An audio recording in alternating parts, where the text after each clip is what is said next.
Daily Broadside, day 976. I've been thinking about the concept of embarrassment in the last day or so. And I was looking up, like, why do we as humans get embarrassed? And a lot of it has to do with, like, fear of rejection by the group. Rejectment, I don't know if that's a word, but rejection by the group, and the group being society.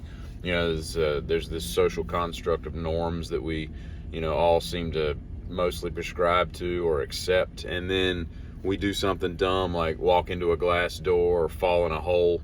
Not fall in a hole, but like trip in a little hole and, about fall down and all, and then we get embarrassed. And I got to thinking about it, and I was like, I don't really get embarrassed that much because I've long since stopped caring what others really think of me, because they don't know me for the most part, and the ones that do know me, they just laugh at anyway. But I was like, the only time I really get embarrassed is if I do something stupid like that where other people might watch, like tripping on something. You're walking around and bam, you trip on something that shouldn't be there, and you either fall down or you stumble or you catch yourself or you just look dumb. That's really the only time I get embarrassed. I mean, if I fell down and my pants fell down around my ankles, I'd just be like, look at my penis, it's out. We're here. I mean, whatever. Let me pull my pants back up. My bad. Thought the belt was better than that. Of course, I don't really wear pants that really happen. I mean, I guess basketball shorts maybe, but at any rate, the point is, I think I'm going to start pushing myself to be more embarrassed and kind of just get rid of the whole walking into a glass door, tripping in a hole type of thing. I'm going to start like just walking into glass doors, on purpose, or acting like, feigning like I'm tripping or something, so that people will look at me and I can just kind of wean that out of my personality, because I don't think I want that. I don't think I want to be embarrassed by anything. It seems to be quite the weakness, you know what I mean? So there's that. That's what I've been thinking about since last evening, I guess. I don't know what popped in my head, but embarrassment, that's what. And I'm convinced that I could take on and destroy any hand-to-hand, in a hand-to-hand manner, any 50s or 60s gang. Like the outsiders, if Soda Boy and Pony Boy and Soda Pop, whatever the hell their stupid names are, Sunshine and Cherry Jubilee, I don't remember what their names were, but Golden Boy, no, you stay golden, Pony Boy, Soda Pop, I don't remember the rest of them, really dumb movie, but I could take all of them in a fight, and that's not even assuming that it's like Tom Cruise and Emilio Estevez, like it could be actual gang members. I'm just not convinced that they, I just don't think I could get beat up by anybody that rolls a pack of cigarettes up in their white t-shirt, and I'm not really liking the idea that we call the back of weapons, whether it be a knife or a pew as they say, a tang. I don't know where that came from.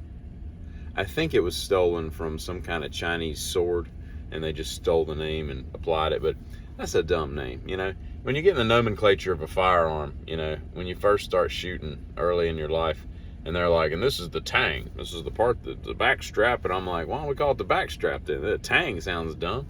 Tang sounds kind of sexual. You put your hands on the poontang, and, you just poontang it in. Just get your poontang, your master grip, and poontang it. I don't know. That seems kind of dumb.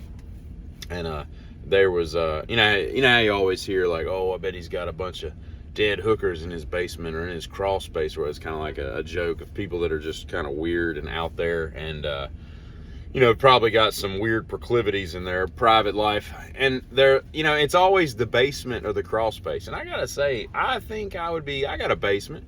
It's pretty big. It's like 1,000 square feet down there. And I don't live down there, but I go down there from time to time because there's stuff I do. But, I mean, the washing machine's down there. One of my washing machines is in the basement, so I got to go down there for that. And it's not scary by any means, but I think if I had, like, dead hookers down there, it'd be kind of creepy.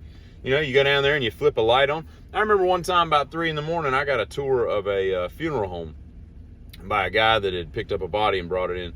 And I got, I through virtue of what I've done in most of my adult life, I've seen literally hundreds of dead bodies, but so they don't freak me out by any means. But it is kind of weird when you just flip on a light switch and there's just a body laying on a slab. That's kind of weird. Oh, hey, no warning there. And I feel like that would be the same thing.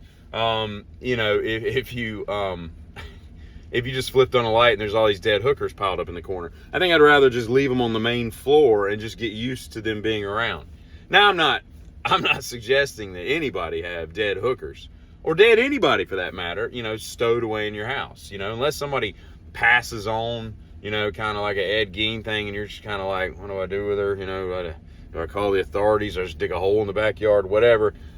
I mean, I'll give you a day to figure that out, but outside of that, let's get the bodies out of the house. That really, and it's going to start to turn, it's like in Waiting, where they're like, push the fish, it's starting to turn. It's that David Keckner, the guy with the weird mouth, I don't really know what I'm talking about as usual this morning, so I'm gonna go have fun in this rain. Y'all have a good one. Get it.